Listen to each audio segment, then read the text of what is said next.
Bonjour, aujourd'hui on se retrouve dans une nouvelle vidéo pour réaliser un exercice sur le présent du subjonctif.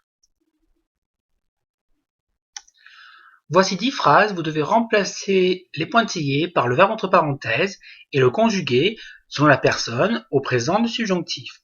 Je vous propose de mettre la vidéo en pause et on se retrouve tout de suite après. Voici la correction de ces 10 phrases au présent du subjonctif. Trabaja para que tenga una buena nota. Il travaille pour qu'il ait une bonne note.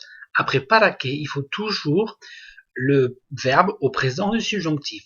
Ici, tener qui est posséder, qui est avoir, va se transformer en tenga. Pourquoi?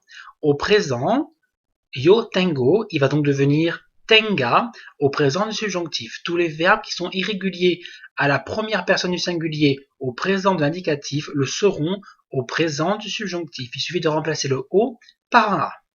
Cuando yo sea mayor, quand je serai grand, quand je serai adulte.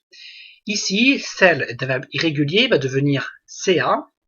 Et cuando, pour exprimer une idée de futur, va utiliser le verbe ensuite au présent du subjonctif. Te digo que te calles. Je te dis de te taire. Ici, quand c'est un ordre, après decir que, il faut toujours le verbe au présent du subjonctif. Queremos que estudies más. Nous voulons que tu étudies plus. Après un souhait, querer que, toujours le subjonctif. Le cinquième, tal vez el trabaje. Peut-être qu'il travaille. C'est une supposition, une hypothèse, on n'est pas sûr.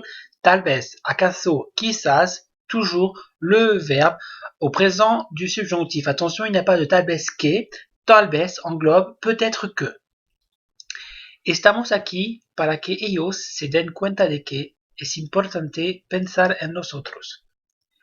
Ici donc, nous sommes après para que, et après para que, il faut toujours le verbe au présent du subjonctif. Ici, darse va devenir se den. 7. Quiero que nosotros comamos juntos. Je veux plutôt que nous mangions ensemble. Quand c'est un souhait, querer que, toujours le subjonctif. Te decimos que te marches, pareil, après decir que, nous te disons de partir, il faut toujours le subjonctif. Es posible que haya atascos. Il est possible qu'il y ait des embouteillages. Ici, Abel est utilisé, normalement, il est utilisé pour le passé composé, par exemple. Ici, il est utilisé dans le sens de dire il y a, et donc il y est. Il est possible qu'il y ait des embouteillages. C'est l'hypothèse, et donc Abel va se transformer en haya. Pour finir, no pienso que usted quiera ir de vacaciones. Je ne pense pas que vous vouliez aller en vacances bientôt. Quand pensar est au négatif, no pensar que, il faut toujours le subjonctif. Ici, querer va devenir quiera parce que c'est un verbe à diphtongue. Le E va éclater en IE, comme au présent de l'indicatif. Et pour finir, ces 5 phrases à traduire du français à l'espagnol. Pareil, je vous propose de mettre la vidéo en pause et on se retrouve tout de suite après. Voici la correction de ces 5 phrases. Il ne me semble pas que je sois fatigué. Ici, sembler, négatif, il ne me semble pas. Donc, soit va devenir le verbe être, fatigué va devenir estar cansado, va devenir au présent du subjonctif. No me parece que esté cansado. À remarquer qu'il faut un accent sur este pour le différencier de este qui est le démonstratif, qui veut dire ce. Nous sommes allés en Espagne pour que tu puisses te reposer. Fuimos a España para que puedas descansarte. Donc ici, nous sommes allés en Espagne pour que tu puisses te reposer.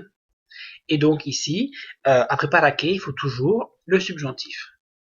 Peut-être que c'est un journaliste. Tal vez sea un periodista.